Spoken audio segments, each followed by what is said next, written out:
Today on Dr. Phil, she's obsessed with gambling. I've lost between $300,000 and $400,000. Out of control. You're gambling away your rent money. I can't stop. Out of cash. How many credit cards have you opened? Between 50 and 100. And she has a big favor to ask of Dr. Phil. Why did you bring me these bills? I thought maybe you might pay them. You wanted me to pay them. You don't have to pay them if you can't afford it. Let's do it. Have a good show, everybody. Here we go.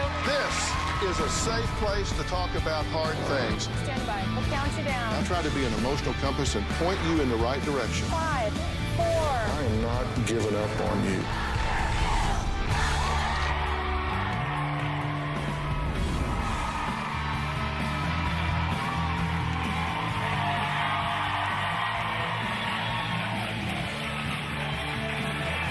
How you doing? Hello? Who would like to win $400,000? Would you play the lottery or go to the casinos if you believed you had a good chance of winning all that money?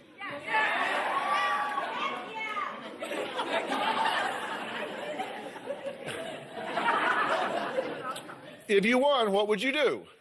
Maybe buy a home like this one that was recently on the market for $400,000? Or how about buying a brand new sports car like this? Or how about sending up to 4 children to a 4-year college? I'm sure we could all find endless ways to spend the cash. So what if I told you that our guest Debbie flushed $400,000 right down the drain just on regular slot machines at the casinos? Debbie is a self-admitted gambler for the last 2 decades who loves to play the slots so much that she says she turns demonic. I have been gambling for over 20 years. My mom's addiction has taken over her life. I dropped hundreds of dollars. It's just paper. I am completely addicted to every slot machine. I walk through a casino door and I'm not myself anymore. I become obsessed, like a demonic feeling. The only thing that matters to my mom when she's at the casino is putting her money in the machine. Gambling has turned my mom into a monster. When I go on a gambling binge, I could stay there for days, and I have. I've done everything possible to feed my addiction. I've opened between 50 and 75 credit cards to feed my addiction. If I had to put a dollar amount on how much I've lost over the years, between $300,000 and $400,000. At one point, I controlled all of her money. I couldn't control her. She would make a scene in public, screaming at me for her credit card. I would get explosive when I couldn't have 100 here, 100 there. On one occasion, the police were called due to my explosive behavior. My mom has told me that she had stopped gambling, and then there's been times where I've gone to the casino and found her there. When I leave a casino and I'm broke, I cry. I hate myself. I scream in the car. I hate you. What is wrong with you? You have a family. You have to feed your children. Then I turn around and I go back. I am addicted to gambling and it has taken over my life. Okay, so you know this, right? Yeah. You know it about yourself. This isn't something that you're kind of think you can handle or you think you have under control. I have no control over it. I can't handle. So you've heard the term degenerate gamblers, and that describes someone in lay terms that will blow it all. They'll blow their rent money. They'll blow their savings. They'll run up their credit card. They'll do it all. And that's you. Yes. You've been trying to stop her. Yeah. She yells at me and says she doesn't need help. Why do you do that if you tell me now you know better?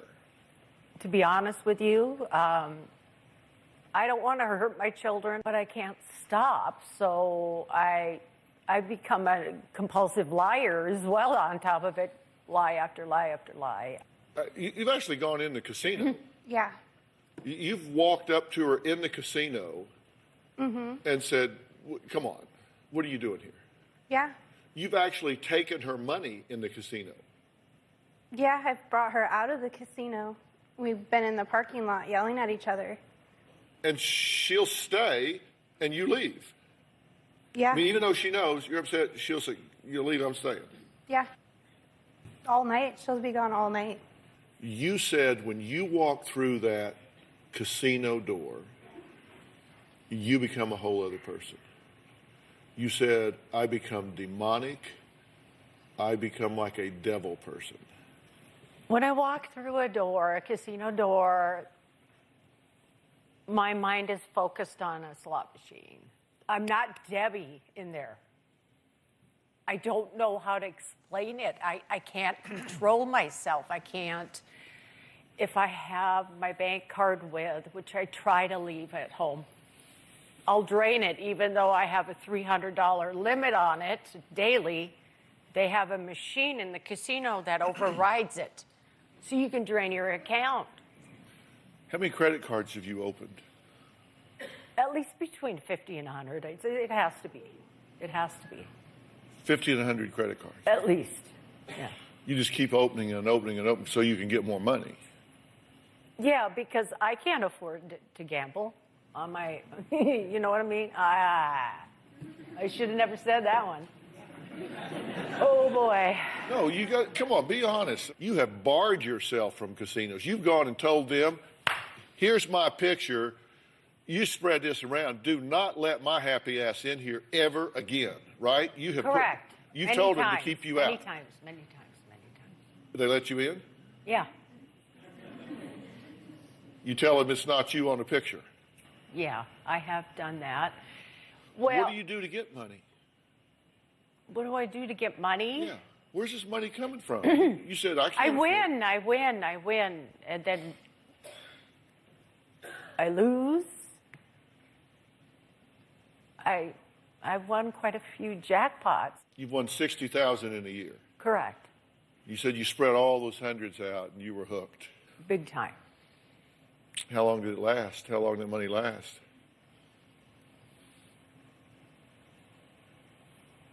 About half a year, maybe, if that. Before you lost it back? Oh, yeah. I don't want to do it. I do it. I'm not me in that casino, okay? I'm not. When I walk through the door, I'm not me. It takes over my mind. I can't stop. So why do you walk through the door? I can use excuses to you like, okay, I lost a bunch of money. I have to go back and get it back. I use that a lot. But I don't seem to be able to walk out with it again. So why do I do it? I don't know. One would think that you would say, you know, there's a pattern here. They keep taking my money and running me off till I come back with some more. You would think this is stacked against me. I can't win. I've lost $400,000. So I'm asking, are you a slow learner? No, I'm pretty good with math, but, you know, hey, you know, I'm not trying to laugh and joke. I'm serious. I have self-medicated myself over the years with alcohol, prescription pills, so I don't have to face reality, okay? You said the only time you've ever left with money is when she came in and drug you out before you could lose it. You said you left once with $3,000.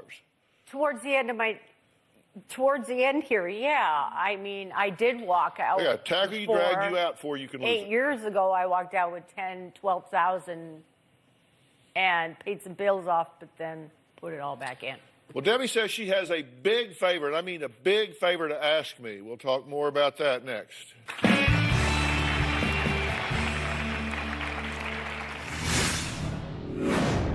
She brought some bills with her. Why did you bring me these bills? I thought maybe he might pay them.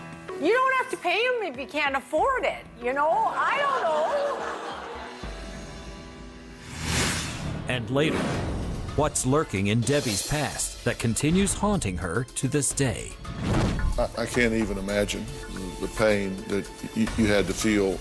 All these years, I've been hiding it, I guess. When it comes to my family, I feel like I've run out of chances. I hate myself. When I look in the mirror, I see all the hurt I've done to my family. There was a time that I lied to a family member and borrowed $20,000 to pay off credit cards. I was unable to pay her back. Now, I don't think she wants anything to do with me anymore. My gambling has ruined my relationship with my daughter. My greatest fear is that my mom will be homeless. If she becomes homeless, my fear is she'll not be able to keep my brother with her. I tell myself I won't be homeless. The pain won't go away. The withdrawals won't go away. The pain of what I've done to my family, but I still want to go back to try to win money, to pay my bills. There's no out. I don't have anything to numb myself with right now. And it's really hard, you guys.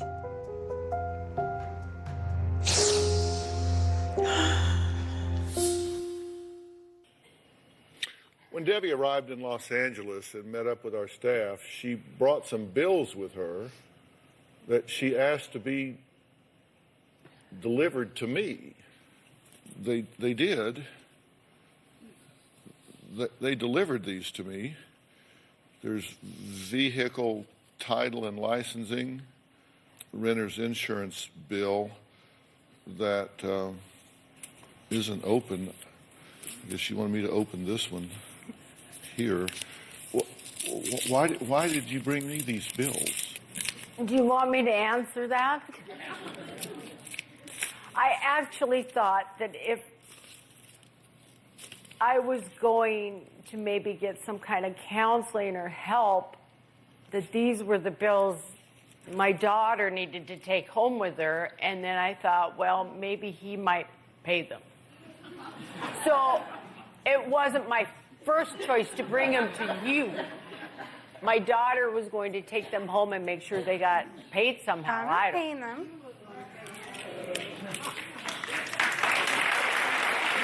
What? I'm not paying them. Well, that's not what you said. You said you wanted me to pay them. Well, someone. I don't know what to do anymore. You don't have to pay him if you can't afford it, you know? I don't know. I know I'm bailing out again. I'm sorry. I can't pay him either, so I don't I can know. afford it, and I still don't have to pay them. Yeah, right.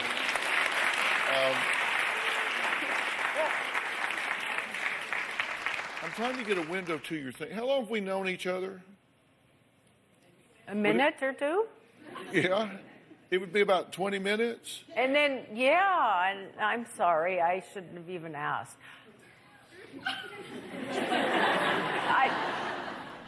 I can't stop. I don't want to lose my third child.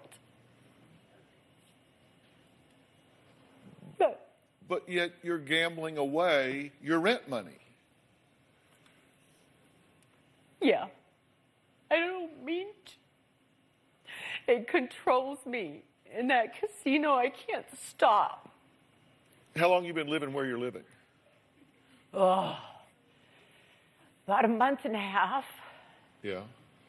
How long were you living where you were living before that? A year. And why'd you leave there? She was making a scene and trying to bang on my door and get money from me For? to go gamble. And the whole neighborhood saw. And the cops came. Well, you weren't in a casino then. You said you become a different person when you walk in the casino. That's your trigger. That environment changes you into the devil person. But you weren't in a casino and you were banging on her door to the point that the cops came and you're demanding money to go gamble. That's incorrect. What is correct?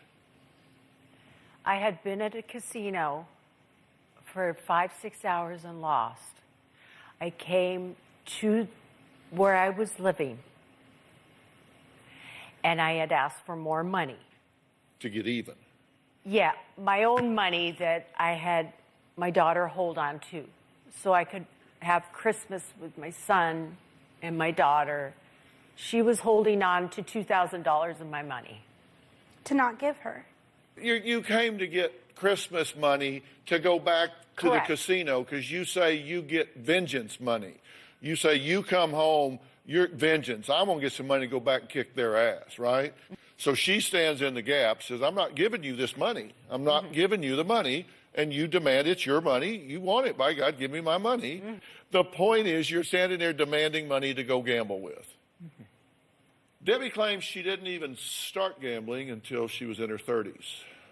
What happened in her life to transform her from being a typical wife and mother with a job to what she self-describes as a crazed demon? We'll be right back.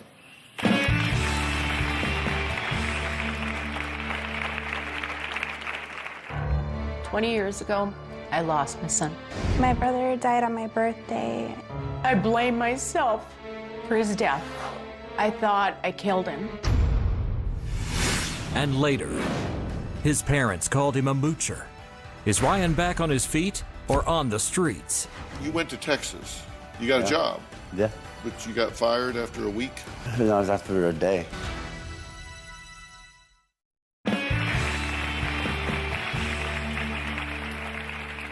Debbie claims she can't control the pull of the casinos and the urge she has to hit those slot machines over and over again. And yet, she didn't always have this uncontrollable addiction.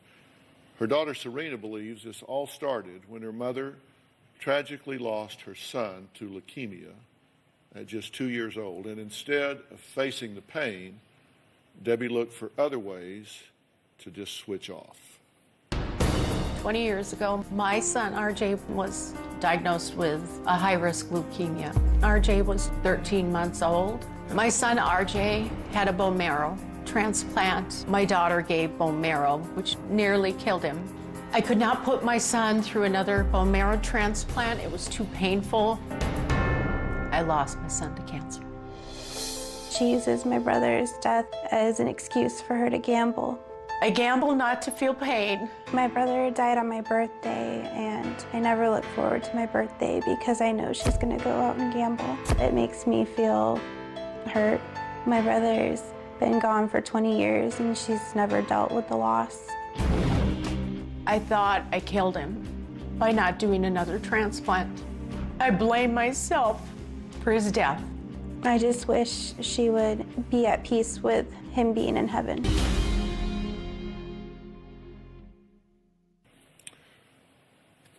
Well, I can't even imagine the pain that you had to feel at that time. You had a very difficult decision to make, right? Whether to do the second bone marrow transplant or not. And you made the decision to not do it. And you've questioned that ever since?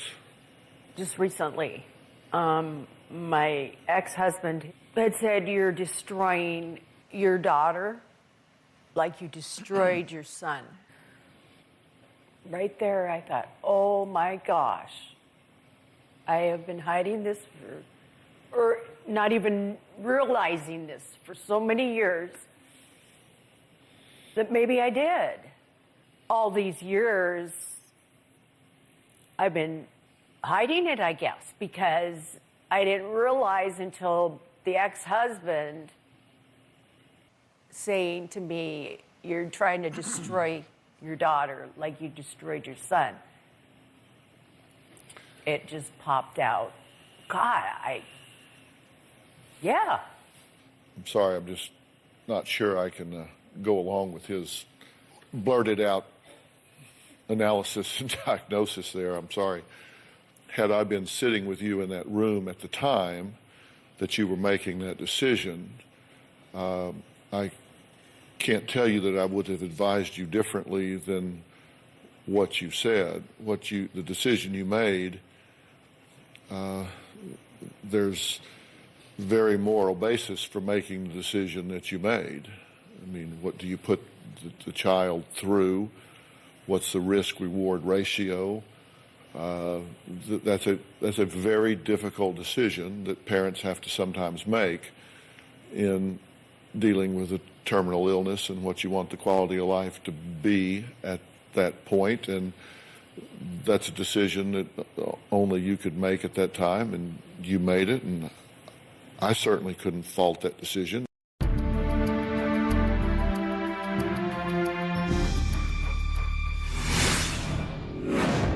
They show pretty people having fun. They don't show you standing at the door screaming at your daughter for more money. They don't ever show that on a commercial, do they?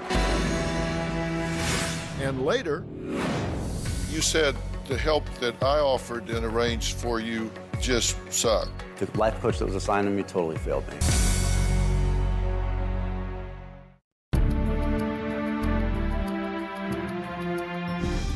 I do know that things often start for one reason and continue for a very different reason. Maybe you started self-medicating, as you said, but then pretty soon this took on a life of its own. They show pretty people having fun in casino commercials. They don't show you standing at the door screaming at your daughter for more money. They don't ever show that on a commercial, do they? Yeah. They don't ever show you with a file full of bills trying to figure out how you're going to pay them. They don't show that in a commercial, do they? Yeah. Because right now, if you stopped gambling, would your life be peaches and cream? Of course it wouldn't.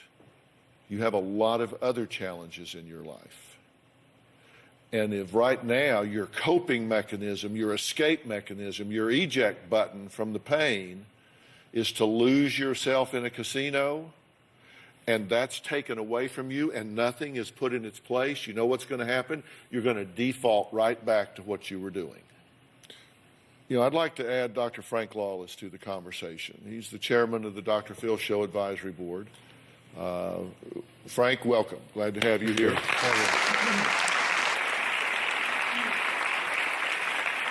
Frank is director of the Lawless PvP and Peace Center. He has also written the book Psychoneuroplasticity, Protocols for Addiction. Frank, what needs to happen here? Well, first of all, we need to recognize that it is the problems are neurological, which means that they are deep below your consciousness. So you are really out of control. There needs to be a broad program that encompass not only your lifestyle, but also your neurological functioning and your psychological coping skills. And there's a comorbidity here. Your addiction to gambling is existing in parallel with some other things. And depression, for example. Anxiety, for example. Those things have to be dealt with in parallel to what we're talking about here. You've got to deal with everything. At one time, you fix one thing and not the other, then that's the half a loaf. You've got to deal with everything. So what I want to do is really attack this on all fronts and give you a chance to turn this around and do it right one time. Let's get this right one time and give you your life back. And I really think in a relatively short period of time, your life can look a good deal different to you. I think you can be looking back going, oh my God, I cannot believe that was me.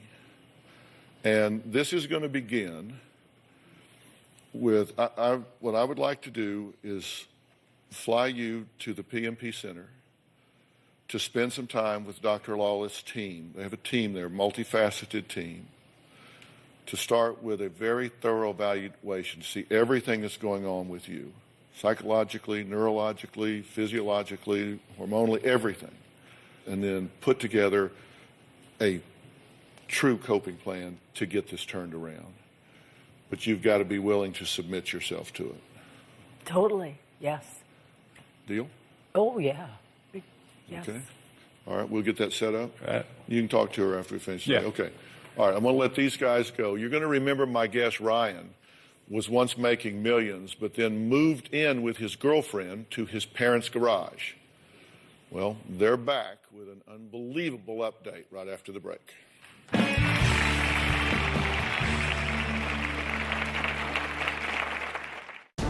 My 37-year-old son does live in my garage. There's a reason why I'm in your garage. You don't deserve to have a family that's as supportive as they are, that loves you the way they do. After being on the Dr. Phil show, I was disappointed because I felt like Dr. Phil had missed the mark.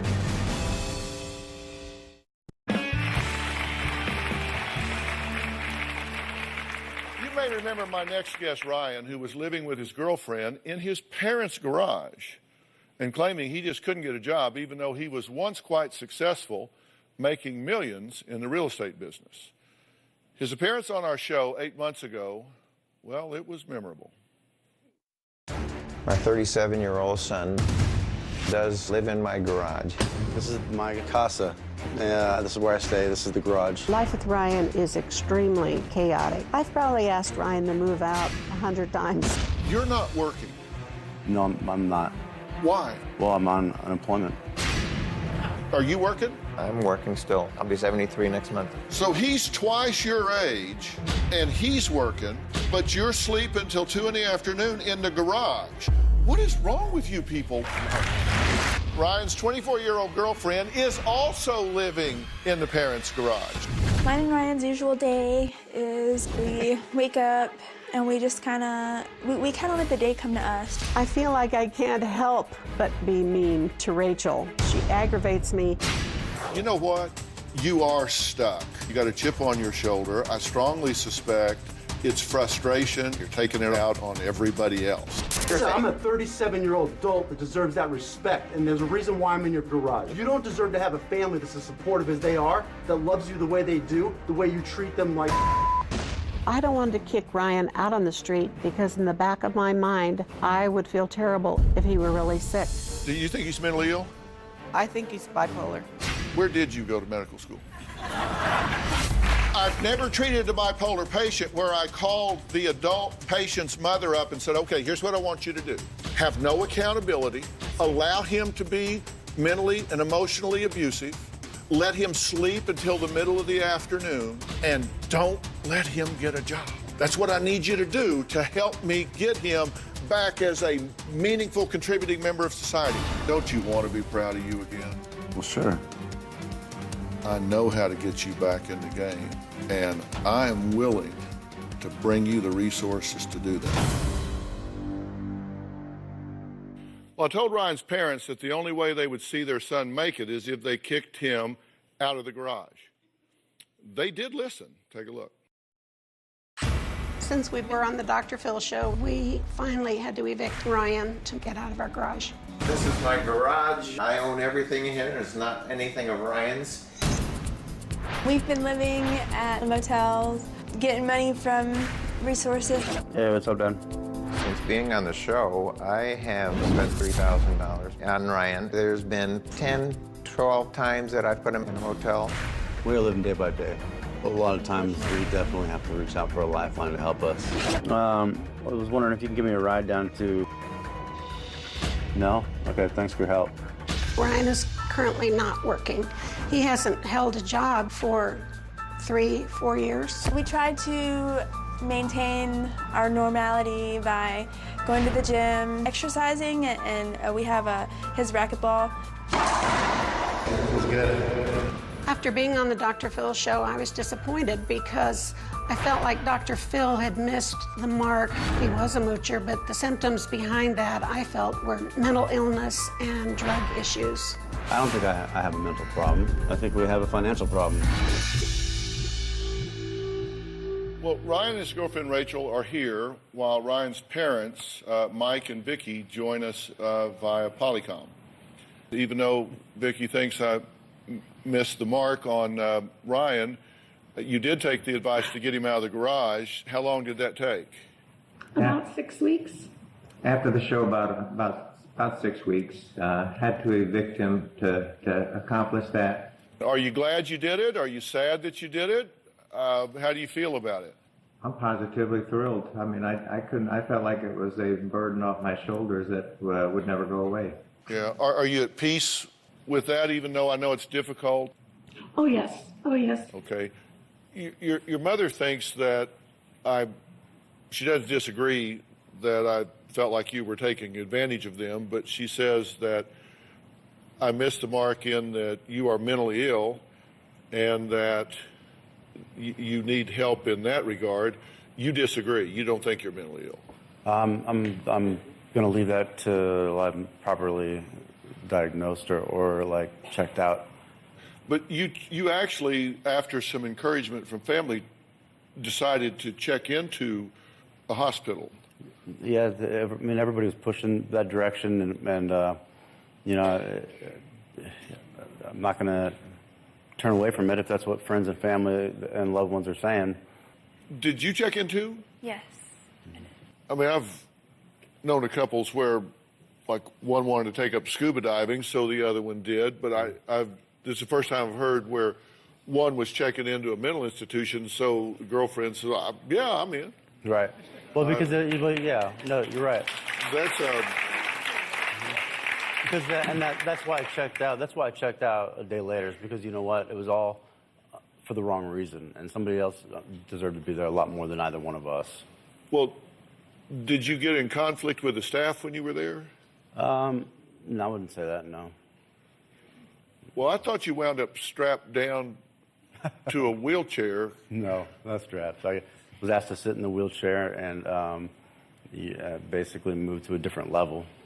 I thought you told us that you talked to her in the hallway, and they said you weren't supposed to do that. Passing the note, yeah. And so you got upset. They called security. You wound up getting strapped to a wheelchair, moved to level 1.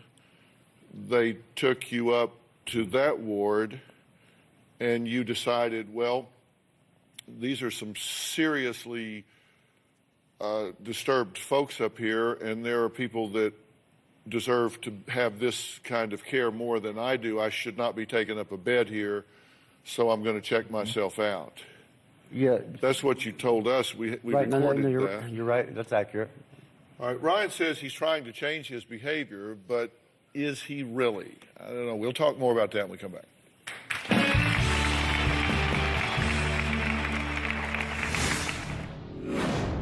You got a job? Yeah. But you got fired after a week? As an employee, I worked one day. And got fired? Yeah.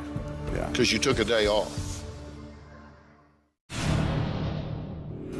I just cannot stand Rachel. She feeds Ryan's addiction for drugs. She's brain dead. I don't feel like I'm homeless. I feel like I'm stuck in between a rock and a rock place. And so I just need help, like, getting pushed out. The only way that Ryan can recover is to eliminate Rachel totally. They're pretty harsh about you, Rachel. They say you are enabling him, that you are a drug pipeline, that they're saying you need to be gone out of his life, and that you're bad news bears. How do you feel about that? Well, I don't know. So first they're the enabler, and now I am. Like, they just want to throw it on me because they're out of the way now, or what? Are you all into drugs? Are you doing drugs? A little bit. What are you doing? Smoke marijuana. Yeah. What else? That's it. You went to Texas. You got a job. Yeah. Went to Texas, but you got fired after a week? I was after a day and doing everything that I thought was good. Passed the drug test, passed all the paperwork, got everything done. Well, why'd you get fired after one day? You said it was a schedule problem?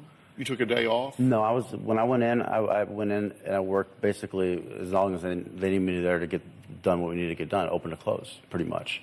And when he left, I wasn't assigned a team, so I was on the B schedule, and that was finishing up at bell to bell. And it was bell to bell 3 days in a row, almost 12 hours, and I got all my stuff done. One of the managers assigned me to the A schedule. Conveniently, the A schedule had the next day. So you worked one day? No, I worked 3 days. But my paperwork went through for the drug test in the background. On like the second day. You were there 3 days. As an employee, I worked 1 day. And got fired? Yeah. Because you took a day off? Because I took a day off. And so then you had to walk back? Yeah, well, but once that had happened, I had the car, the rental car that we drove out there, and since he had stopped the process and everything, that went upside down, $400. I gave the car back. And you said the help that I offered and arranged for you just sucked. You said just nothing to that. I'll speak honest with you on this. The life coach that was assigned to me totally failed me. Yes. Yeah.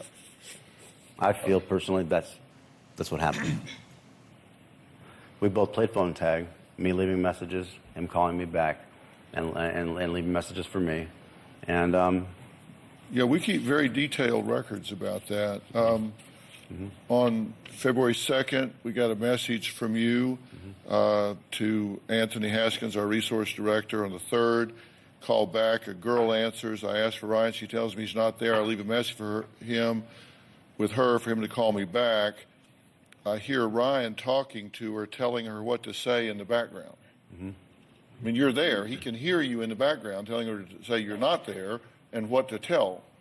Well, if he called at a time that I was working on something else that was helping me make money, that would be the only reason why that would happen. You know, and I actually do recall that. He hears you in the background telling her to say you're not there. Well, yeah, but I'm also on the computer and on my headset working with somebody on their site, you know, and I'm trying to get her to handle the phone call. So February 5th, he gets another call from you on the voicemail. Then on the 6th, he calls back. You answer the phone. At 11:30 a.m., very groggy, say you're sleeping, call back later. So that's not accurate. That what you just read to me, that one thing right there is not accurate. It is accurate. Everybody in America right now is screaming at their TV screen saying, look, this arrogant guy won't take the call when you call the house, and you got an excuse and an explanation for everything.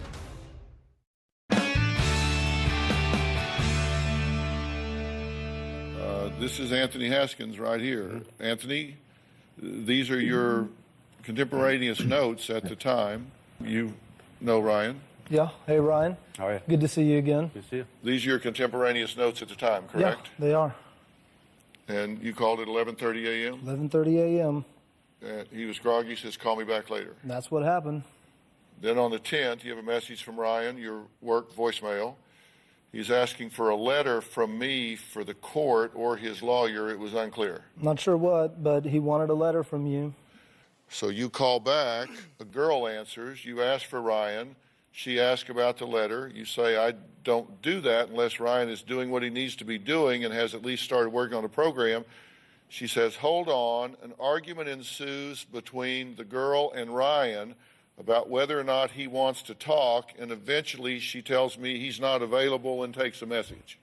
I got the feeling with Ryan that he was not intending on wanting any of the help that you were offering, and I felt it was either his parents or it was this letter for the courts or some other motivation, because we take very seriously the help that we provide, and we've tallied up to this point over $25 million in resources that we've provided for our guests.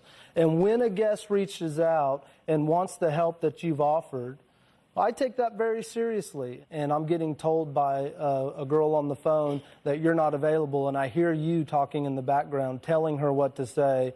And then on the other phone call, I hear an argument about this letter and just tell him I'm not available. And so I move on to the next person that is ready, willing, and committing to the help that's being offered. Everybody in America right now is screaming at their TV screen saying, look, this arrogant guy won't take the call when you call the house, and you got an excuse and an explanation for everything. If you want some help, you need to say so, and I will make a legitimate effort to try and help you. But I can tell you this, you make one appointment and don't show up, the exit ramp is right there, and I'm done. I won't quit on you, you know, and I do want your help. Dr. Lawless, will you dig in here and see what's going on? I will do an evaluation and make a plan. Okay, and amazing. And that's going to require, I'm going to have to fly you to Dallas to make that happen. I will do that. I want to thank all of my guests today, and a special thanks to Dr. Frank Lawless. We'll see you next time. Let's make this work, man. Seriously, let's make this work. All right, guys.